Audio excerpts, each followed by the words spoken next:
So if you haven't heard of TikTok by now, you might actually be living under a rock, as the video sharing platform has been practically everywhere these days. I don't know about you guys, but I've started to see TikTok stars all over Instagram, collabing with some of my favorite YouTubers and even some mainstream celebs. So that's why today on IO, I'm going to be listing the top 10 reasons that you shouldn't download TikTok. I'm your host for today, Mackenzie Smith, and before we get into it, I really want to know if you guys have a TikTok account. And if you have one, are you posting on it or are you more just like a viewer? I have a TikTok and I think I've made like one video on it, but if it keeps blowing up, like maybe I'll have to start posting. I don't know. I also just wanted to mention a stat that 60% of TikTok users are Gen Zers, which are people between the ages of 7 and 22. And this is important because I reference how young the users are a lot in this video, so I just want to throw that out there. Okay, so after that super long intro, let's get into it. Starting off with number 10, we have challenges. So there are so many insane challenges on TikTok, we could literally make a whole video about it. And it is just insane how scary and dangerous some of these challenges are. Just to name a few, the first is the Skull Breaker Challenge, which is where two people trick another person into doing a dance. And then unknowingly, when the person in the middle jumps, the two people on the sides kick their feet off the ground, causing the person to fall head first onto whatever ground is below. And usually it's outside, so it's hard ground. Another great one is called the Concussion Challenge. Yeah, so no red flags there. In this one, users look to the ground while the camera is facing upwards. And then the people try to stay in the circle as long as possible as they throw things up in the air that come hurtling back down onto their heads. And some of the items are pretty harmless, like an egg or something, but others are potentially fatal, like a couch and even a ladder. So parents, make sure you're keeping an eye on whatever challenges your kids are doing. Some of these are literally insane. Next at number 9, stealing your data. Another super creepy thing about the app is that there are claims that they're taking data from its young users and then potentially selling it. A while back, the company actually had to pay $5.7 million to settle allegations that it illegally collected personal info from children under the age of 13, such as their names, email addresses, and their location.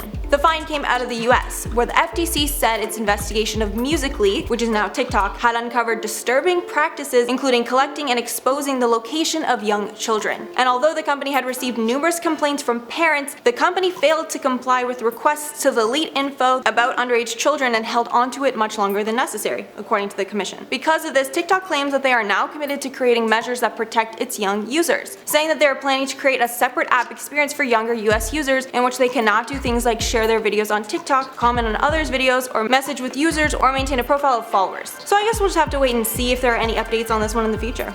Next, number 9, predators. So this is something that I'd rather not have to talk about, but it's becoming such a large problem that I think you all need to know.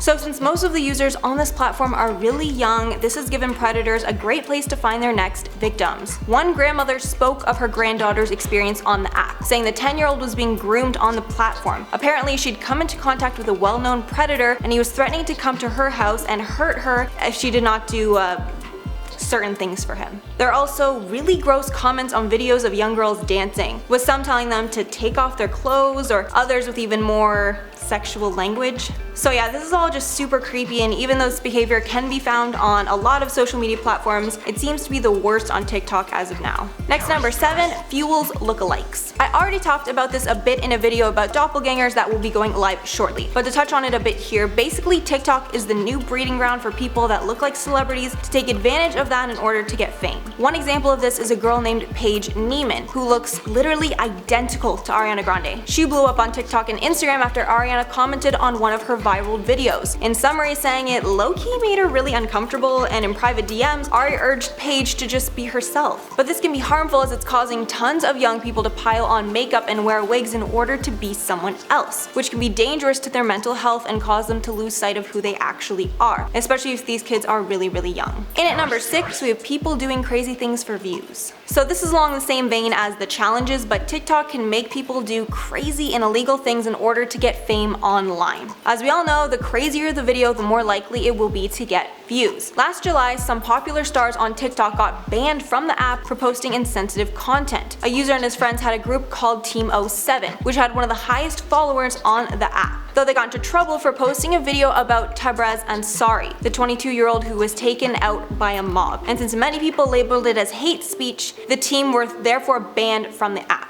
And who knows what impact this could have had on their real life if they were brought to court for some reason.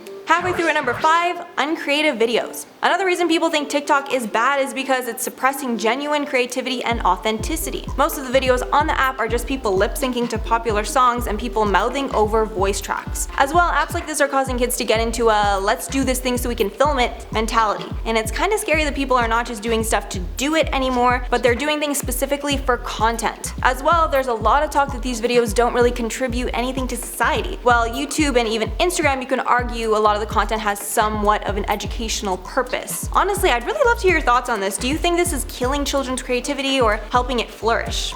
Next at number 4, questionable Chinese practices. So fun fact about TikTok, if you didn't already know, it's actually a Chinese company, which worries some because pretty much all other huge social media platforms are American. And since it's Chinese owned, the platform might be governed with Chinese practices, like censorship. Some things in particular that make it especially worrisome are how lax China is about privacy issues, and then how strict they are on free speech, which are both sharp parallels to North American standards. US Senator Marco Rubio actually accused China of exporting its suppression of free speech with its software, while asking the Committee on Foreign Investment in the United States to look into the company. He said, quote, "There continues to be ample and growing evidence that TikTok's platform for Western markets is censoring content that's not in line with the Chinese government and Communist Party directives." TikTok then shot back at claims of censorship, saying its staff had never been asked by the Chinese government to remove any content, and we would not do so if asked. TikTok then said its American user data is stored in the US, with backup redundancy in Singapore, and is not subject to Chinese law at all. So I guess there's a possibility nothing shady is going on, but since the Chinese government is known for lying and censoring their citizens, this should be something we should all keep an eye out for.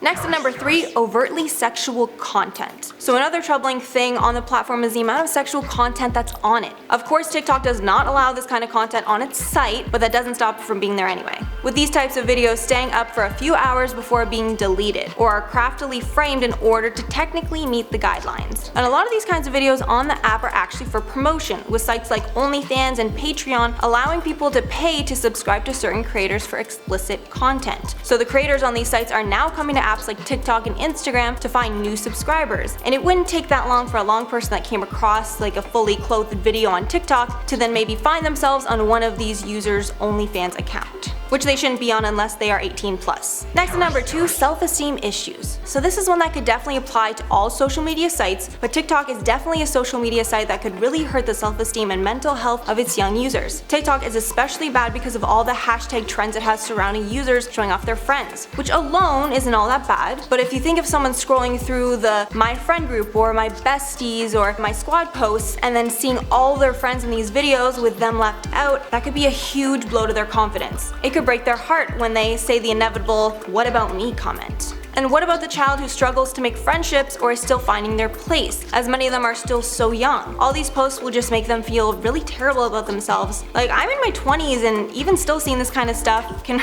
really get to me, so I can't even imagine what it would do to a young person. And finally, taking the number 1 spot, fast fame. TikTok is one of the best platforms these days to become famous, with users skyrocketing to fame overnight because of the way the algorithm pushes new content all the time. A former TikToker spoke on his fast rise to fame with Vox. The TikToker, whose username was Sugarman, said that it wasn't the negative comments that drove him away. It was when he saw his views and likes drop that he started to get really sad about being a social media star, saying, quote, "It's scary because it's the spiral of not ever feeling like you're enough, and that leaves this mental scarring. It's contributed to my mental health not being the best lately. I definitely had to get some therapy because of this." So TikTok has created somewhat of a celebrity factory, with its algorithm making users able to become famous faster than ever before, turning average teenagers into international stars in a matter of weeks or even sometimes days. And for the young kids who this happens to, they can experience the highest of highs and then hit an all-new low in just a matter of weeks. There's also the problem of those creators getting swept up in TikTok fatigue, as creators are pressured to make as many videos as possible as fast as possible, especially when they're on the rise or already at the top. So that's all for the list. Let me know what you guys think in the comments down below. But speaking of comments, I want to shout out a few. Meme Master said, 2020 has had a lot of bad things so far. Honestly agreed, hoping it'll get better soon. Then Sharon said, Jeffree fighting someone? Surprise, surprise. Okay, honestly, I laughed my ass off at this one, so I just needed to include. Then Nad Lund said, Jeffree is one big hypocrite. He needs to clean up his own front yard before judging someone else's. The man is problematic as hell. True, on the one hand, he should probably chill with all the calling out he does, but on the other hand, I just love how messy he is, so I personally don't really want him to stop anytime soon. Then Kristen Medina Travel and Lifestyle said, "Who does formula last really long? I personally think it's the best, and Jeffree fights with everyone, lol." So I just wanted to include this because I included someone who said Jeffree's palettes are better in my other video, so I wanted to, have equality in the shoutouts because I really don't want to have a preference either way. I haven't tried either, so I don't really know. Okay, well that's all for me. Like and subscribe if you want to support the channel. Thanks so much for watching, and I'll see you guys in the next one.